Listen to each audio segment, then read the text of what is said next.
De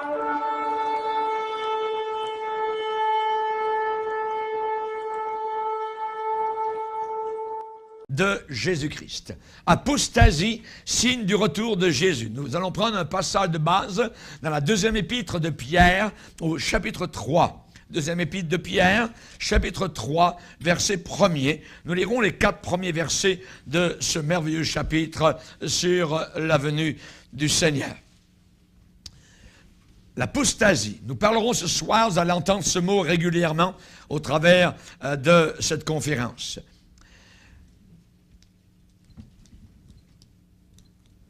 Pierre commence en disant, « Voici déjà, bien-aimés, la seconde lettre, la deuxième lettre que je vous écris.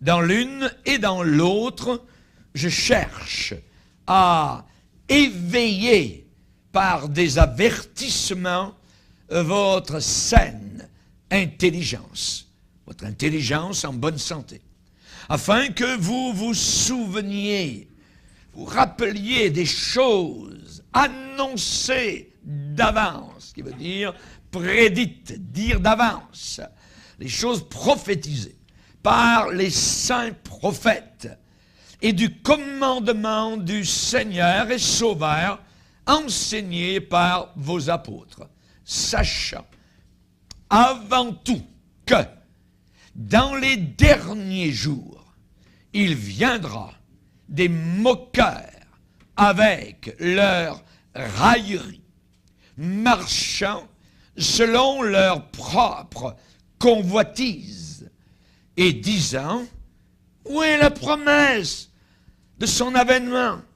Car depuis que les pères sont morts, tout demeure comme dès le commencement de la création.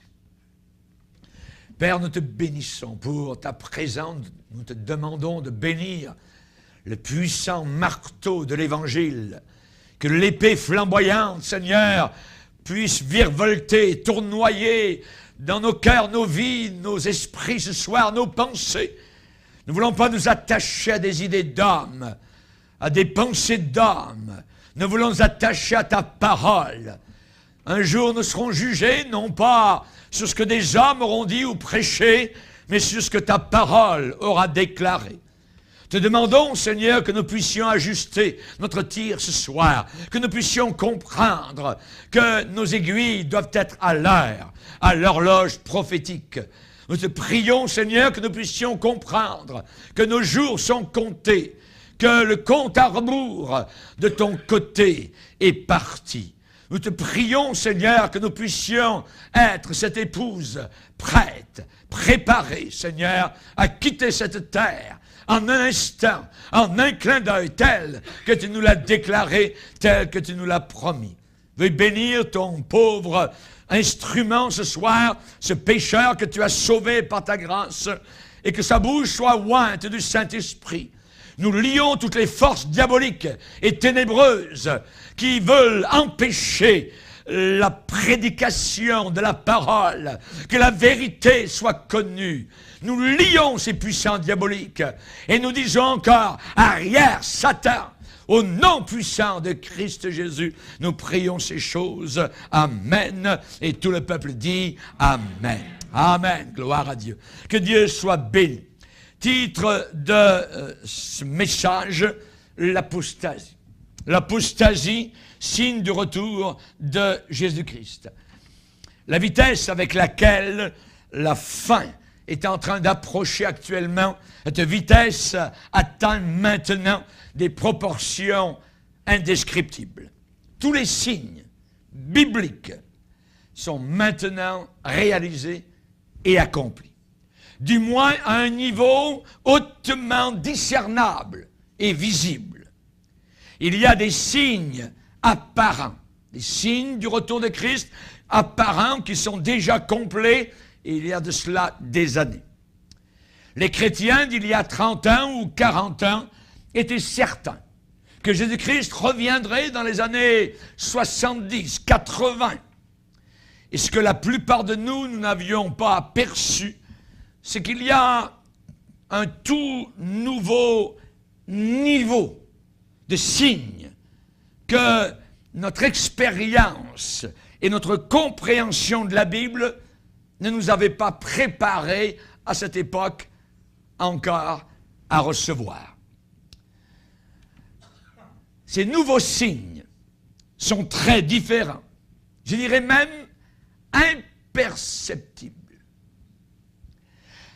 par ceux et celles qui sont déjà pris actuellement dans l'apostasie actuelle. Apostasie, ce mot est dans la Bible, vient du grec apostasis. Apo veut dire loin de, à l'écart. Stasis, c'est l'action de poser quelque chose, de mettre debout quelque chose, de dresser. Ça parle de stabilité, ça parle de fixité, d'un état, stasis. Apostasis, loin de la fixité, loin de l'état de départ, loin de ce qui avait été mis debout au commencement, l'apostasie. Ça veut dire repousser, ça veut dire rejeter. Il y a un rejet dans le mot apostasie qui a fait le nom apostat en français. Ça veut dire laisser tomber. Ça nous parle de séparation d'avec quelque chose, de révolte d'avec quelque chose, d'abandon, de prendre des distances. Ça va plus loin, c'est le mot français divorce. Divorce. Dans le mot apostasie, il y a le mot divorce, rejet de ce qui auparavant était établi, ce qui avait été donc donné comme base. Tout d'abord, nous allons voir les signes d'apostasie, qui sont facilement reconnaissables. Il y en a d'autres, nous verrons tout à l'heure, qui sont plus difficilement reconnaissables. Il y a des signes d'apostasie qui sont très clairs, même pour les tièdes et les non-chrétiens. Depuis plus de 30 ans ou de 40 ans, il y a beaucoup de personnes à l'intérieur de l'Église et des gens à l'extérieur qui ont vu ces signes et ont compris que ces signes d'apostasie étaient des preuves bibliques du retour de Jésus. Il y a des signes qui sont simples, il y a des signes qui ont existé, je dirais, depuis 30 ans, 40 ans, et des signes qui ont excité, je dirais même les chrétiens, pendant toute une génération. Je prêche l'Évangile depuis environ 40 ans, et je peux dire que ma génération était excitée par ce que nous avions reconnu dans le domaine de l'apostasie. Il y a des signes que souvent on ne veut plus entendre parler aujourd'hui, dans ce qu'on appelle Église chrétienne.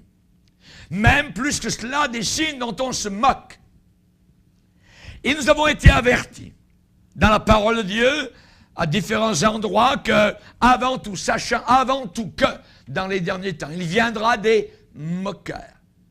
Les moqueurs de la Bible, les moqueurs spécifiquement du retour de Jésus, sont un signe biblique du retour de Jésus.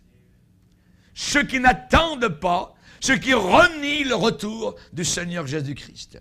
Dans l'épître de Jude, Jude, le demi-frère de Jésus-Christ, a déclaré en disant, rappelez-vous des apôtres, ils vous disaient qu'au dernier temps, il viendrait des moqueurs avec leur raillerie.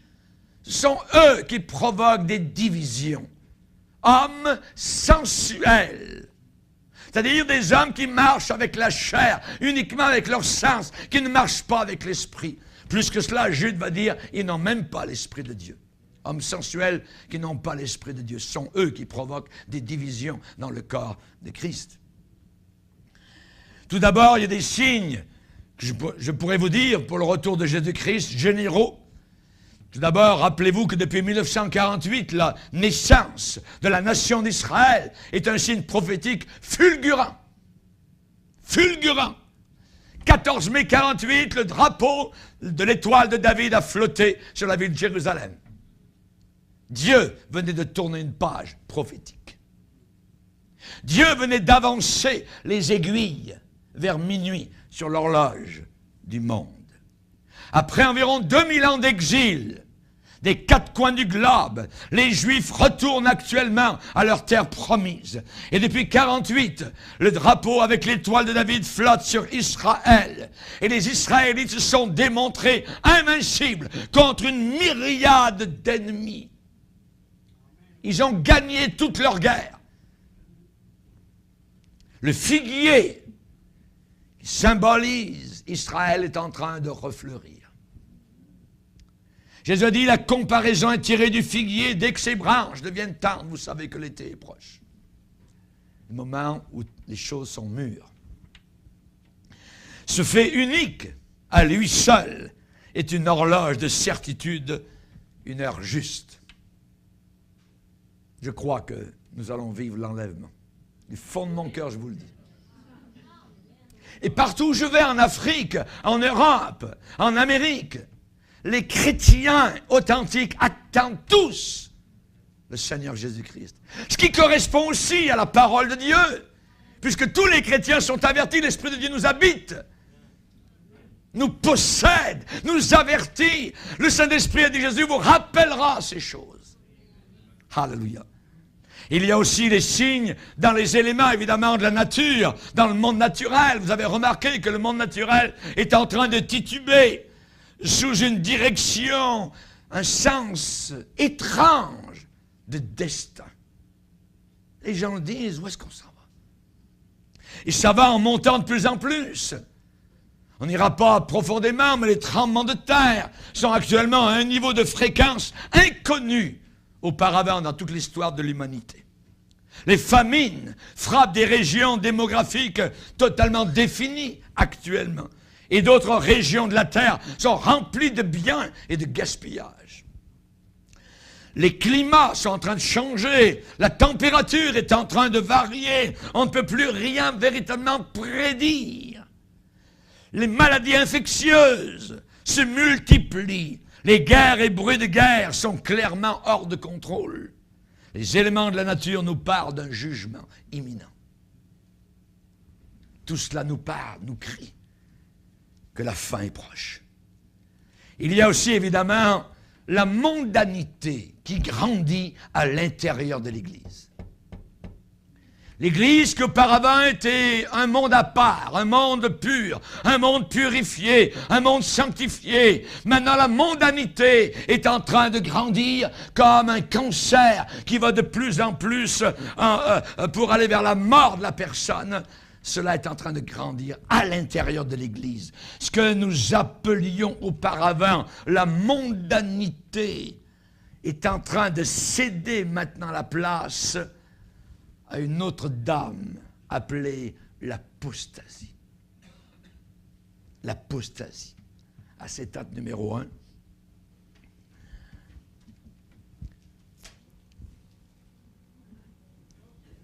Un exemple. Vous avez tout de suite compris. Voyez. La mondanité, c'est l'amour pour le monde. L'Église, qui s'appelle Église, en train de dormir à la dernière heure. En train de dormir littéralement. Pas du tout réveillé, le contraire de quelqu'un qui dort, c'est être réveillé. Il n'y a pas de demi-milieu. Ou bien vous dormez, ou bien vous êtes réveillé. L'Église est en train de dormir à cause de la mondanité. L'amour pour le monde est en train de détourner les personnes de Jésus-Christ. L'amour pour le monde fait dériver quelqu'un de la Bible. L'amour pour le monde apporte un amour tiède pour Jésus. Ce peuple m'honore des lèvres, mais leur cœur est éloigné totalement de moi. Jean l'apôtre a crié aux quatre coins du monde, n'aimez pas le monde, ni les choses qui sont dans le monde. Si quelqu'un aime le monde, l'amour du Père n'est pas en lui. Il n'y a personne qui ira au ciel qui n'a pas l'amour du Père en lui. L'Église est en train de dormir. Dans le passé, Ces gens-là étaient facilement sous la conviction de péché. Ils se repentaient habituellement. Ils changeaient de vie, de façon de vivre lorsqu'arrivait une période de réveil spirituel. Les gens venaient en avant, se repentaient de leurs péchés. Mais maintenant, les personnes opposent leur front à la prédication de la sainteté. Ils n'en veulent pas. Ils ont le front de s'opposer à la parole de Dieu. Maintenant, ils changent simplement d'église pour s'asseoir plus confortablement. Maintenant, nous avons beaucoup de prédicateurs prêts à les satisfaire avec tolérance, avec complaisance, alors que ces mêmes personnes demeurent dans leur péché. L'amour du monde, a dit le pasteur de Jérusalem, Jacques, l'amour du monde est inimitié contre Dieu. Contre Dieu. La mondanité, c'est quelque chose de terrible. Mais l'apostasie est un grand plus loin. L'apostasie, c'est s'éloigner totalement de la vraie foi. S'éloigner totalement de la vraie foi. Si je m'éloigne de quelqu'un, je m'approche de quelqu'un d'autre. Pour passer à un autre évangile. Parce qu'on veut rester religieux. On veut avoir l'apparence. On veut avoir l'extérieur. On ne veut pas passer pour un pire païen. Non, non. Alors, la personne se revêt d'un vêtement de respectabilité pour passer à un autre évangile. C'est l'apôtre Paul qui parle de cela aux Galates et qui va dire « Je m'étonne que vous vous détourniez si rapidement de celui qui vous a appelé pour passer à un autre évangile. » Non pas qu'il y a un autre évangile, mais il y a des gens qui vous troublent et qui veulent renverser. Ce mot renverser, en réalité, c'est le mot pervertir.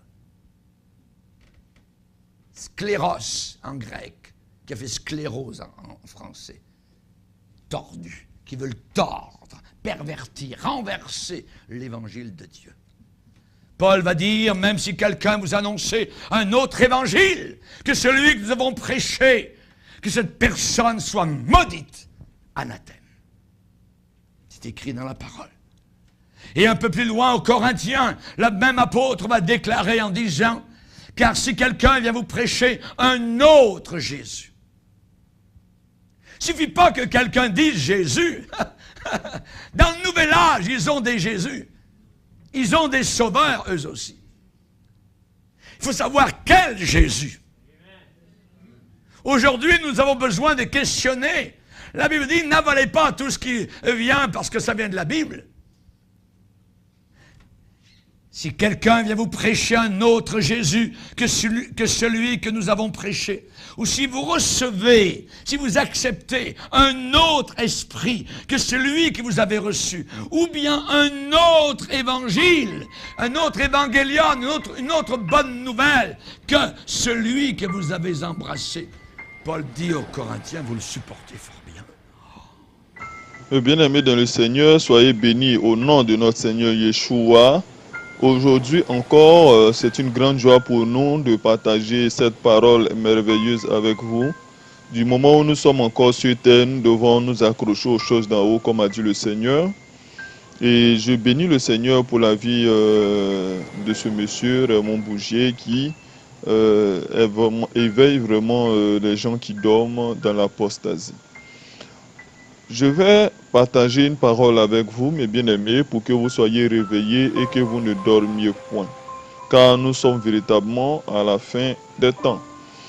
Et pour cela, à la suite des versets que le pasteur a publiés, a partagé, nous allons partager une parole dans 2 Thessaloniciens 2, à partir du verset 3.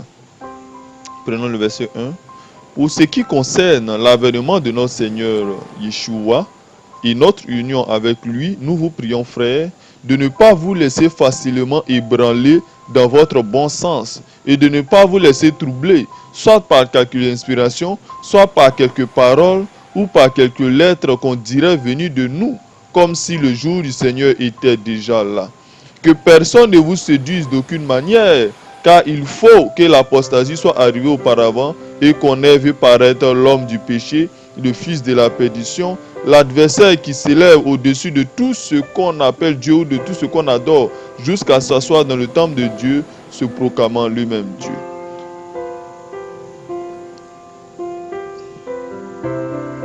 Ne vous souvenez-vous pas que je vous disais ces choses lorsque j'étais encore chez vous?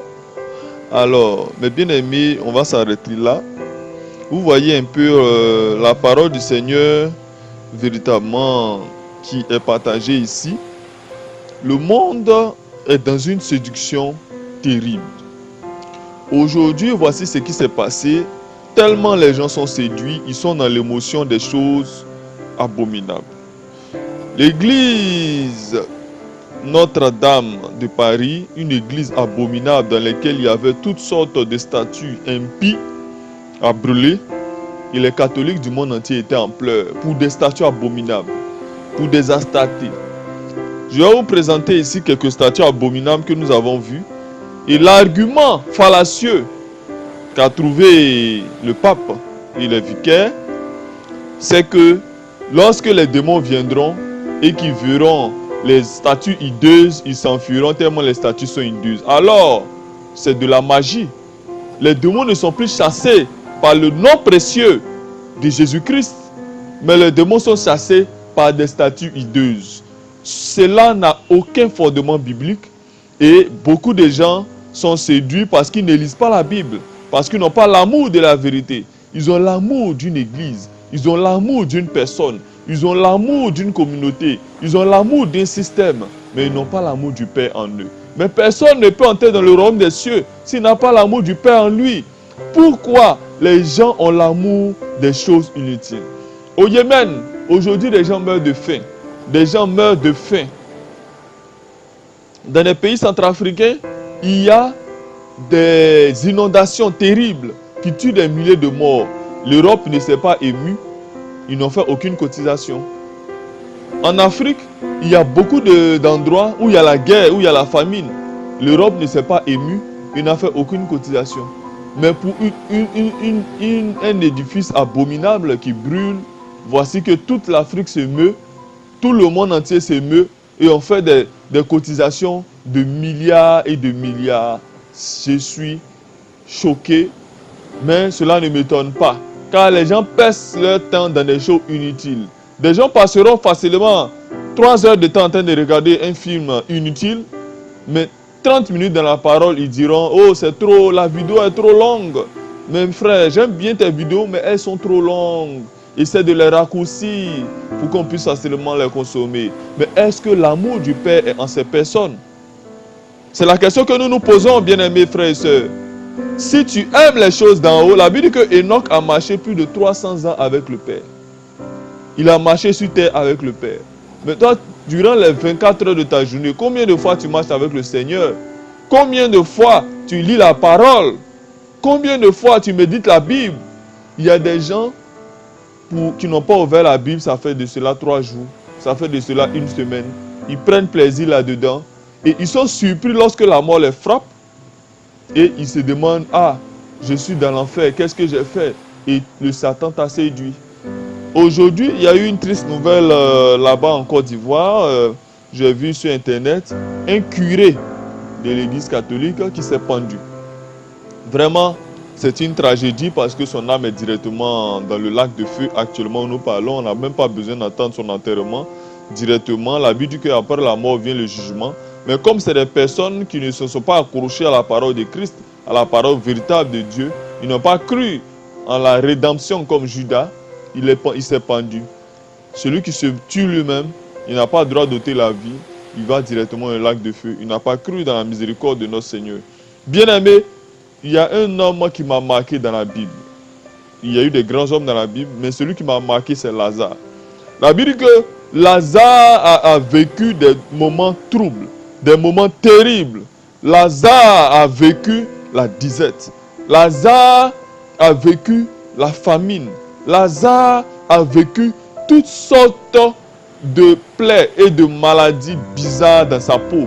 On dit qu'il avait des plaies purulentes, c'est-à-dire des plaies où sort de pu. Personne ne s'est ému de l'histoire de Lazare. Personne ne s'est ému de la vie de Lazare comme aujourd'hui. Les gens ne s'émeuvent pas lorsque les gens meurent au Yémen.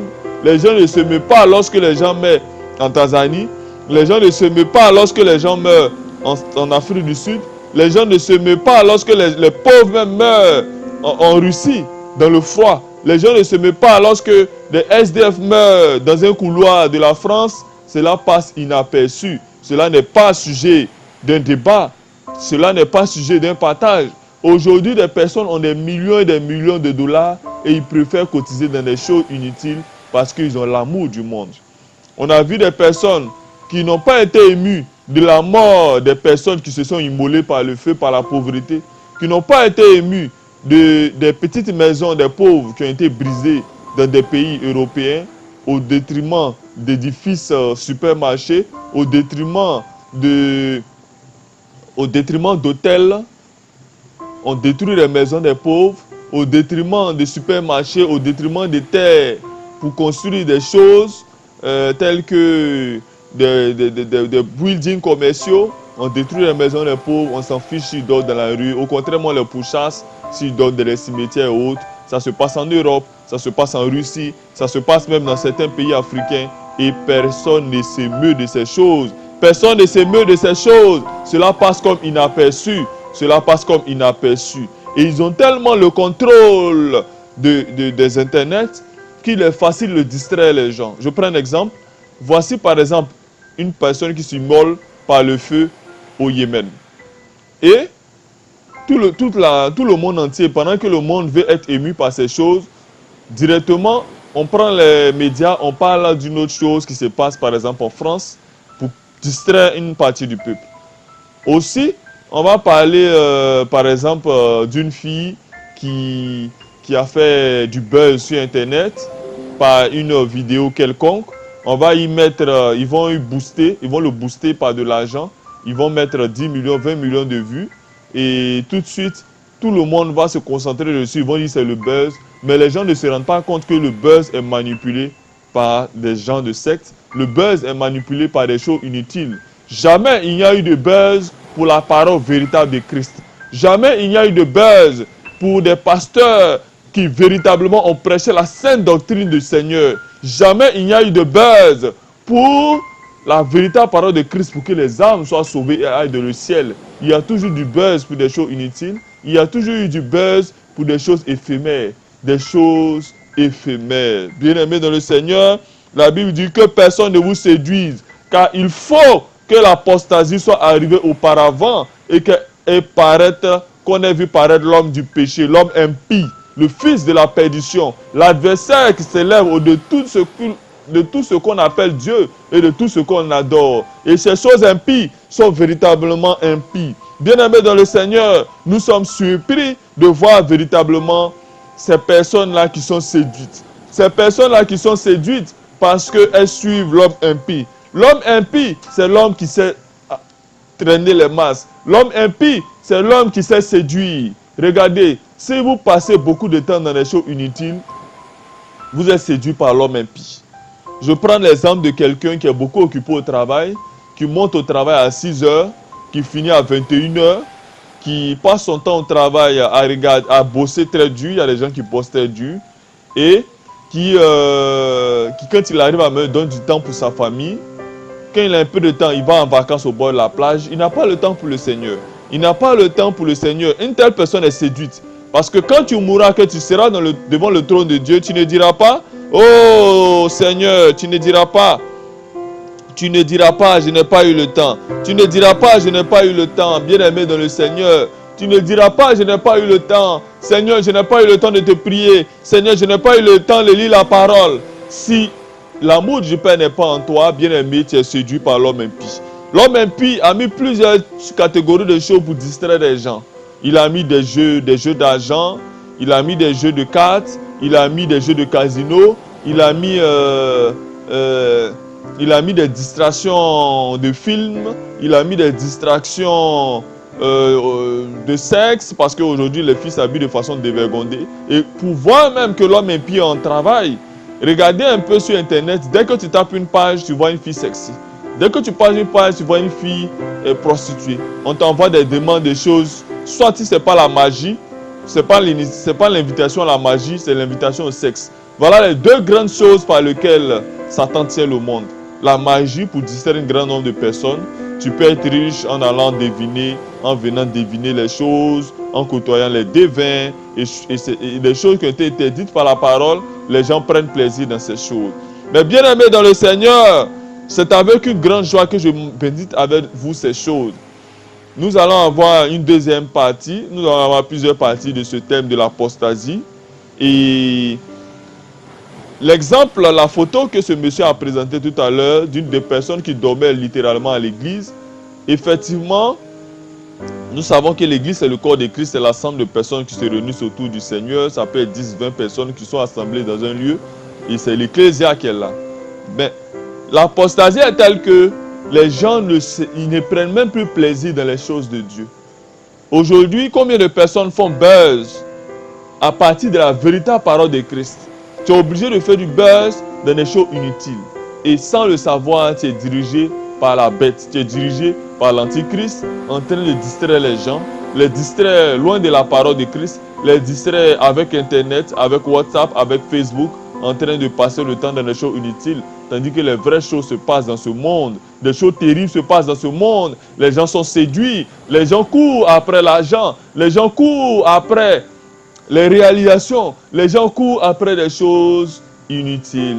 Et mes bien-aimés dans le Seigneur, je vous prie de faire un mea culpa aujourd'hui. Si vous avez eu la chance, la grâce de Dieu d'écouter cette vidéo, faites un mea culpa et demandez-vous en vous-même. C'est vrai, vous avez écouté le message sur le salut, mais demandez-vous en vous-même combien de temps vous donnez pour la parole de Christ. Combien de temps vous donnez pour la parole du Seigneur. Bien-aimés, cultivez cette parole dans vos cœurs, car en elle, il y a les sources de la vie. Shalom à vous et à la prochaine pour de prochaines vidéos. Shalom.